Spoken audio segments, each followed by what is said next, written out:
नया नया आइल बा इंजन नैहर से हमारे नया नया आइल बा इंजन नैहर से हमारे अरे एगो चलावेला देवारा अरे एगो चलावेला देवारा अरे एगो चलावे भतारे एगो चलावेला देवारा अरे एगो चलावे भतारे नया नया आइल बा इंजन नैहर से हमारे नया नया आइल बा इंजन नैहर से हमारे एगो चलावेला देवारा अरे एगो चलावेला देवारा अरे एगो चलावे भतारे एगो चलावेला देवारा अरे एगो चलावे भतारे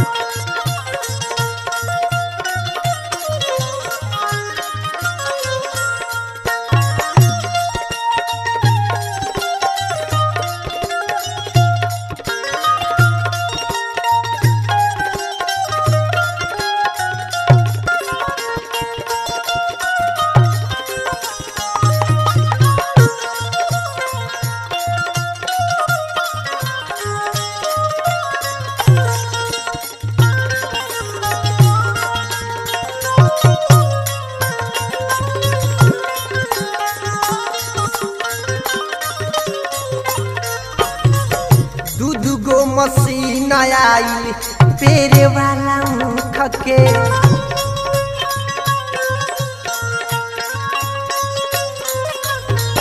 लोड न सहाइल मरद पातर भइले सुख के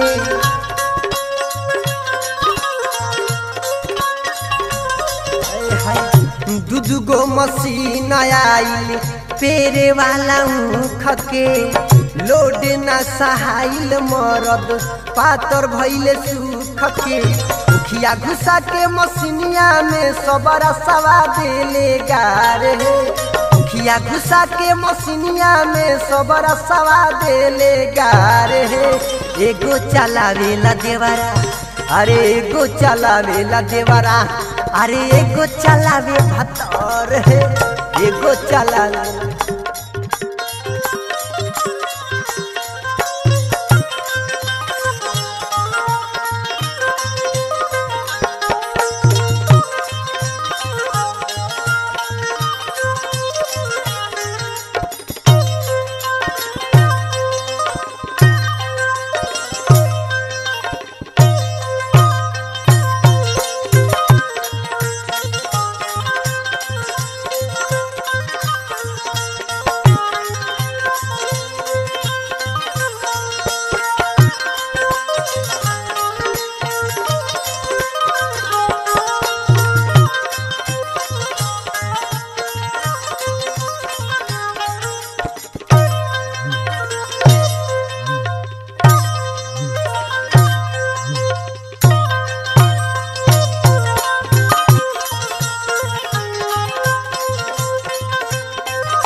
नैहर से मिलल बा सब केहू के तो मोटरसाइकिल मिलेला पैसा मिलेला सिकड़ी मिलेला लेकिन ये बहुआ के शादी में मिलल बा एगो मशीन जौन के पेरे वाला है एगो ना दूगो मिलल बा औरतिया कहती है भैया गाना के जूस चूस चूस के निकालेला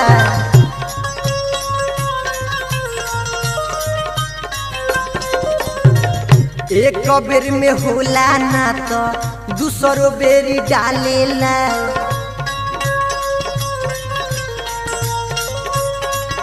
ए सतेंद्र जी गाना के जूस चूस चूस के निकालेला एक बेर में होला ना तो दूसरो बेरी डालेला 12 मास चलेला कमावा गरमी चाहे जा रहे बारहू मास चले लकमवा गरमी चाहे जा रे। अरे एगो चलावेला देवरा, अरे एगो चलावेला देवरा, अरे एगो चलावे भतार हे, एगो चलावेला देवरा, अरे एगो चलावे भतार हे।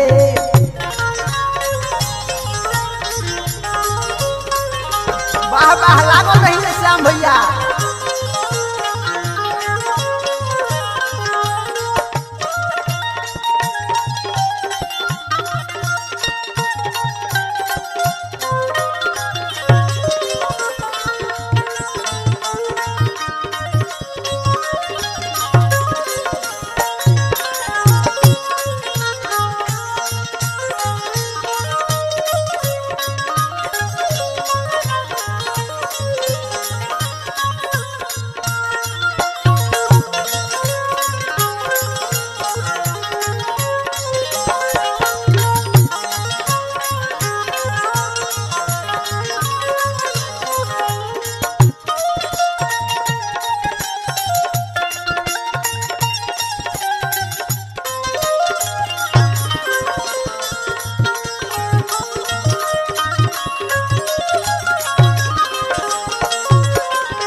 और कहतिया औरतिया बड़ा खुश बिया देवरे भतार दोनों जना से काम चलता। दू गो नैहर से मिलिए गई बिया। आगे कहतिया भैया नया बाइन जनय भी तेल ढेर खाले,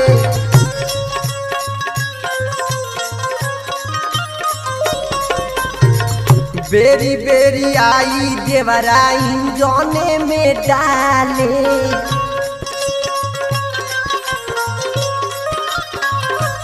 आए है नया बावे इंजन भी तेल ढेर खाले, बेरी बेरी आई देवरा इंजने में डाले। आगम बेअस जी लालू नदन ये तो तोहरे उपकार है, आगम बेअस गुल मोहम्मद मानू तोहरे उपकार है।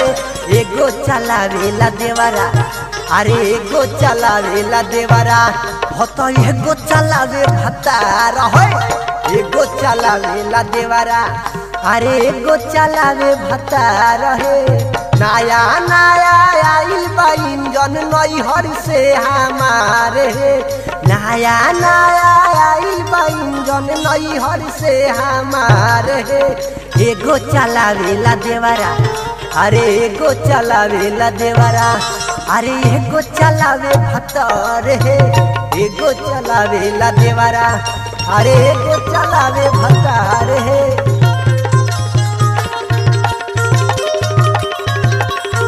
अरे एगो चलावेला देवरा, अरे एगो चलावे भतार है।